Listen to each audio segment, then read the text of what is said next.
नमस्कार, 10 में दम में आपका स्वागत है। मैं हूं आपके साथ निधि वासंदानी।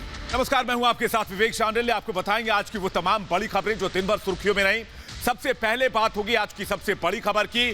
कैश कांड पर उत्तर प्रदेश में सियासी उबाल आ चुका है। इसके अलावा विवेक बताएंगे दर्शकों को कि खुल गया सिम खजाना खुला तो होश उड़ गए और कहां तक पहुंचे हैं तार, ये सब बताएंगे आपको।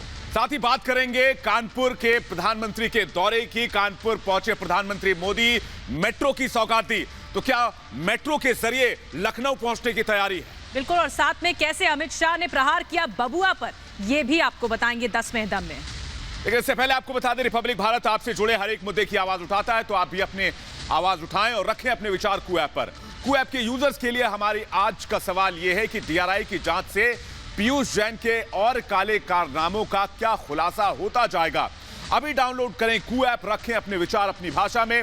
हम आपको इस पोल का रिजल्ट इस कार्यक्रम के अंत में दिखाएंगे।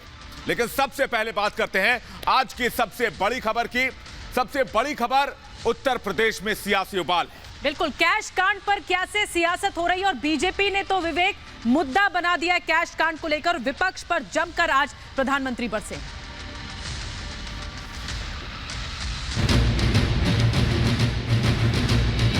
5 साल के लिए लॉटरी लगी है, जितना हो सके यूपी को लूटते चलो, लूट लो।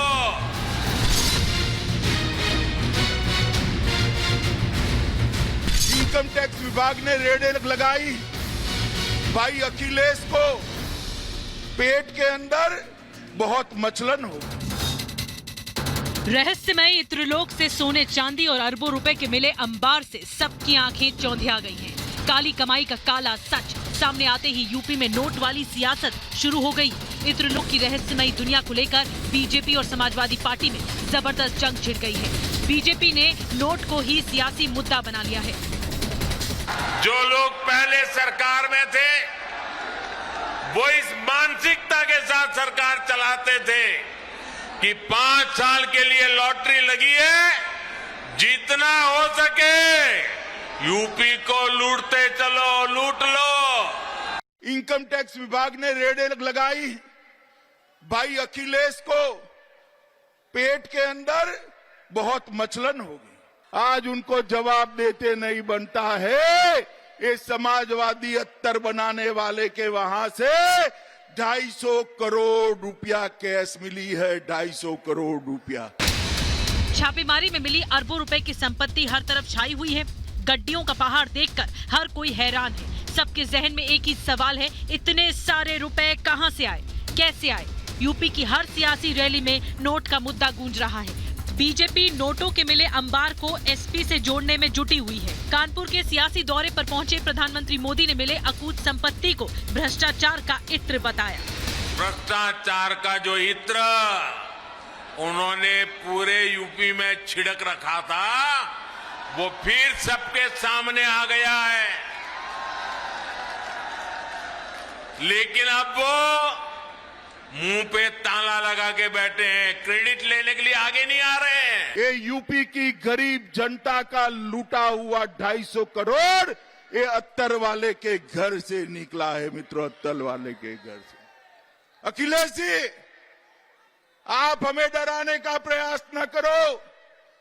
मोदी जी ने सत्ता पर आने के पहले कहा था कि भारतीय जनता पार्टी इस देश के अंदर से भ्रष्टाचार को नाबूद करेगी, काला धन को समाप्त कर देगी। कानपुर और कन्नौज से सोने चांदी और नोटों का जो भंडार मिला है, उससे कई सवाल खड़े हो रहे हैं। सबसे बड़ा सवाल ये कि इतने सारे नोट इकट्ठे करके क्यों रखे गए थे? क्या वाकई इन पैसों का कहीं इस्तेमाल होने वाला था? बीजेपी के आरोपों से घिरी समाजवादी पार्टी ने पलटवार करते हुए लगे आरोपों को झूठ बताया। अखिलेश यादव ने कहा, मिले नोटों से साबित हो गया कि बीजेपी की नोटबंदी फेल हो गई है। योगी होकर के कोई झूठ बोले, भगवा वस्त्र पहन करके झूठ बोले, तो उसमें कोई भरोसा कैसे करेगा? ये मुख्यमंत्री उत्तर प्रदेश के जो कह रहे हैं कि कानपुर में जो पैसा निकला है वो कहीं न कहीं समाजवादियों से या इत्र बनाने वाले कारोबारी से रिश्ता जुड़ता है, इससे बड़ा झूठ मुख्यमंत्री कोई बोल नहीं सकते जो मुख्यमंत्री बोल रहे हैं।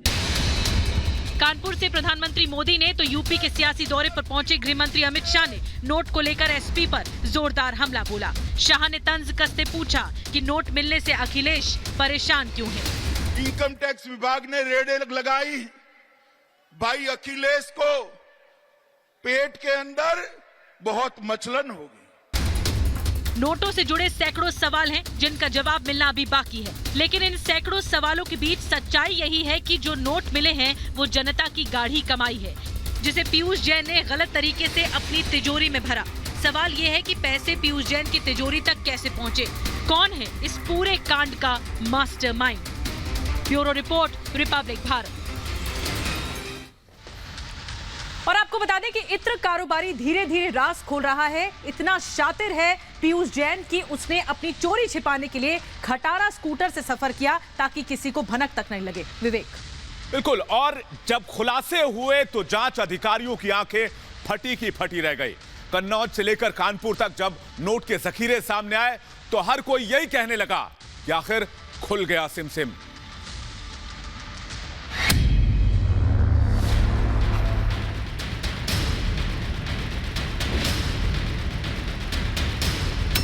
खुला काले कारनामों का काला चिट्ठा। खुफिया खजाना, बेडरूम के नीचे तहखाना। 4 बक्सों में बंद बेहिसाब कमाई का राज। कुल 7 बॉक्स है जिसका जिक्र लगातार मैं कर रही हूँ। 6 छोटे बॉक्स, 6 बड़े बॉक्स हैं और एक छोटा बक्सा है। नोट तो नहीं गिन पाएंगे, इन बक्सों को गिन लीजिए। नोटों से भरे इन्हीं बक्सों में बंद है पीयूष जैन की काली कमाई का राज। इन बक्सों के आकार, प्रकार और वजन देखकर अंदाजा लगाना मुश्किल नहीं है रकम कितनी बड़ी है। रुपए से भरे एक एक बक्से को उठाने में 1 नहीं, 2 नहीं बल्कि 4 लोग लगे हुए हैं। कुल 7 बॉक्स है जिसका जिक्र लगातार मैं कर रही हूँ। अब ये तीसरा बॉक्स है जिसे गाड़ी के अंदर रखा जा रहा है। 6 छोटे बॉक्स, 6 बड़े बॉक्स हैं और एक छोटा बक्सा है जिसे धीरे धीरे करके गाड़ी में रखा जा रहा है। इतने भारी ये बॉक्स है जिन्हें यहाँ तक उठा के लाने में भी काफी दिक्कत हो रही है। अंदर गली तक जाने में मुश्किल से 20 कदम है, लेकिन उस 20 कदम पर सुरक्षा इतनी ज्यादा है कि उस गली में अब तक हम खड़े हुए थे, लेकिन जैसे ही ये कैश आने वाला हुआ वैसे ही मीडिया के लोगों को भी वहां से हटा दिया गया, इस वजह से कि सुरक्षा में कहीं कोई कमी ना हो। कन्नौज के घर से मिले खजाने को गिनती पूरी होने के बाद 4 बड़े बड़े बक्सों में भरा गया। माना जा रहा है कि ये अब तक की सबसे बड़ी रेड है, जिसमें 194 करोड़ रुपए बरामद हुए। इसके अलावा 23 किलो सोना मिला है। बरामद सोने के ऊपर विदेशी मार्क लगा है। रुपए और सोने के साथ 600 किलोग्राम चंदन का तेल भी बरामद किया गया है, जिसकी कीमत करीब 6 करोड़ रुपए है। सरकारी आंकड़ों में जैन का टर्नओवर सिर्फ 5 करोड़ रुपए सालाना है, लेकिन बरामद हुई रकम सैकड़ों करोड़ में है। सवाल उठ रहा है कि जैन के पास इतनी संपत्ति कहां से आई, लेकिन सबसे चौंकाने वाली बात ये कि जिस पीयूष जैन के पास से अरबों रुपए की संपत्ति बरामद हुई वो पुराने स्कूटर और खटारा कार से चलता था। धोखा देने के लिए स्कूटर का इस्तेमाल। इत्र कारोबारी पीयूष जैन इतना शातिर था कि आने जाने के लिए पुराने स्कूटर का इस्तेमाल करता था। अगर उसे कहीं बाहर जाना होता था तो पुरानी खटारा कार का इस्तेमाल करता था ताकि लोग उसे छोटा कारोबारी समझे। लाइफस्टाइल की वजह से पीयूष के पड़ोसियों को भी इस बात की भनक नहीं लगी थी कि उनके बगल के मकान में करोड़ों का कैश और सोना चांदी है। इस मोहल्ले में रहने वाले कुछ लोग इस वक्त बाहर खड़े हैं और उनके लिए जाहिर तौर पर ये कौतूहल का विषय है। कैसा व्यवहार था? बहुत बड़ा व्यवहार था। किसी पूछ लीजिए, मोहल्ले में 1 नंबर आदमी है।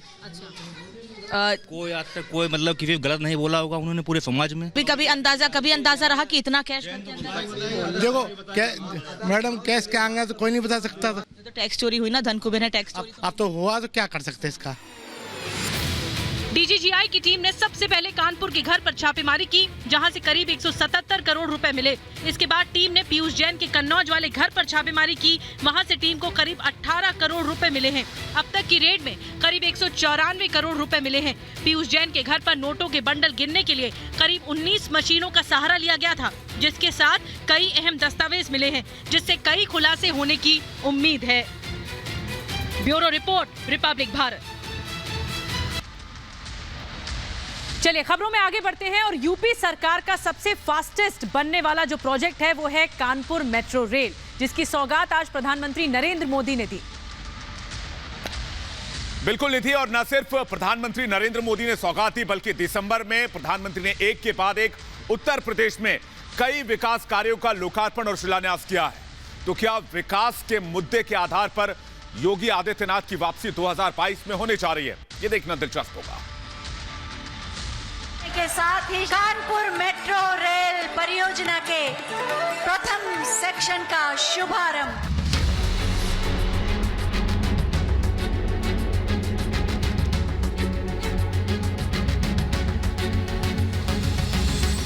चुनाव से ठीक पहले यूपी में रफ्तार वाली सियासत ने जोर पकड़ लिया है। इसी दिशा में प्रधानमंत्री मोदी ने एक मजबूत कदम आगे बढ़ाते हुए शहरी नागरिकों को बड़ा तोहफा देते हुए कानपुर मेट्रो रेल प्रोजेक्ट का उद्घाटन कर दिया। आज से कानपुर की मेट्रो जो है वो शुरू हो चुकी है। साफ तौर पे देखिए, आईआईटी से लेकर के और आखिरी जो मेट्रो स्टेशन है वो नौबस्ता होगा, लेकिन अब तक सिर्फ आईआईटी से और मोती झील तक का जो काम है वो पूरा हुआ है। मेट्रो प्रोजेक्ट का उद्घाटन करने के बाद पीएम मोदी कानपुर मेट्रो से सफर करने वाले पहले यात्री बने। इस दौरान सीएम योगी और केंद्रीय मंत्री हरदीप पुरी भी मौजूद थे। कानपुर मेट्रो रेल परियोजना के एक चरण के पूरा होने के बाद उत्तर प्रदेश सबसे ज्यादा शहरों में मेट्रो रेल का संचालन करने वाला देश का पहला राज्य बन गया है। पीएम मोदी ने कानपुर मेट्रो का उद्घाटन करने के बाद विशाल जनसभा को भी संबोधित किया। उन्होंने बीते वर्षों में केंद्र सरकार की उपलब्धियां गिनाई तो योगी सरकार के कामकाज की भी जमकर तारीफ की। डबल इंजन की सरकार जिस काम को शुरू करती है उसे पूरा करने के लिए भी हम दिन रात एक कर देते हैं। कानपुर मेट्रो के निर्माण को ये काम हमारी सरकार में शुरू हुआ और हमारी ही सरकार इसका लोकार्पण भी कर रही है। पूर्वांचल एक्सप्रेसवे का शिलान्यास हमारी सरकार ने किया, हमारी ही सरकार ने इसका काम पूरा किया। आज कानपुर मेट्रो को मिला दें तो यूपी में मेट्रो की लंबाई अब 90 किलोमीटर से ज्यादा हो चुकी है। डबल इंजन की सरकार यूपी की जरूरतों को समझते हुए दमदार काम कर रही है। यूपी के करोड़ों घरों में पहले पाइप से पानी नहीं पहुंचता था। आज हम घर घर जल मिशन से यूपी के हर घर तक साफ पानी पहुंचाने में जुटे हैं। डबल इंजन की सरकार यूपी की जरूरतों को समझते हुए दमदार काम कर रही है। यूपी के करोड़ों घरों में पहले पाइप से पानी नहीं पहुंचता था। आज हम घर घर जल मिशन से यूपी के हर घर तक साफ पानी पहुंचाने में जुटे हैं। जहां एक तरफ प्रधानमंत्री मोदी ने मेट्रो परियोजना का उद्घाटन किया तो वहीं दूसरी तरफ तेरा मेरा की राजनीति शुरू हो गई। समाजवादी पार्टी ने ट्वीट कर इसे अपनी सरकार परियोजना बताया। कानपुर मेट्रो प्रोजेक्ट के अलावा प्रधानमंत्री नरेंद्र मोदी ने कानपुर में बीनापन की पाइपलाइन परियोजना का भी उद्घाटन किया है। इस परियोजना के जरिए पेट्रोलियम गैस का सर्कुलेशन किया जाएगा। प्रधानमंत्री मोदी ने कानपुर को विकास की सौगात दी तो पिछली सरकारों पर यूपी को पीछे रखने का आरोप लगाया और कानून व्यवस्था माफिया राज को लेकर विरोधियों पर हमला बोला। यूपी में पहले जो सरकारें रही उन्होंने माफियावाद का पेड़ इतना फैलाया कि उसकी छांव में सारे उद्योग धंधे चौपट हो गए। यूपी का कानपुर शहर उद्योग नगरी के नाम से जाना जाता है। यहाँ के छोटे बड़े उद्योग धंधे इस शहर की पहचान है, लेकिन साथ ही साथ ये अहम सियासी केंद्र भी है। प्रधानमंत्री मोदी ने कानपुर को मेट्रो की बड़ी सौगात दी है, जो न सिर्फ इस शहर की विकास की रफ्तार तेज करेगी, विधानसभा चुनाव में बीजेपी कानपुर वासियों के सामने इसे बड़ी कामयाबी के तौर पर भी पेश करेगी। Bureau report, Republic Bharat. लेकिन आज प्रधानमंत्री ही नहीं, गृह मंत्री अमित शाह भी विपक्ष पर खूब निशाना साधते नजर आए। उन्होंने पिछली सरकारों की माफिया राज और जो भ्रष्टाचार है उसको लेकर निशाना साधा। बिल्कुल विवेक, और जो यूपी की पॉलिटिक्स है वो दिलचस्प होती जा रही है। कैसे शाह ने वार किया बबुआ पर, देखिए जरा।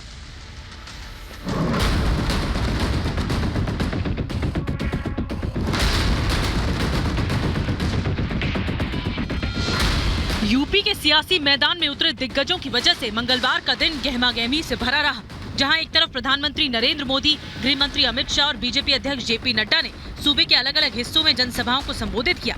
अपनी सियासी जमीन मजबूत करने और अखिलेश को पटखनी देने के लिए शब्दों के बाण छोड़े, तो वहीं अखिलेश यादव पलटवार का सियासी माहौल को गरमाते हुए नजर आए। कुछ दिन पहले इनकम टैक्स विभाग ने रेड लगाई, भाई अखिलेश को पेट के अंदर बहुत मचलन होगी। क्यों रेड लगा रहे हो?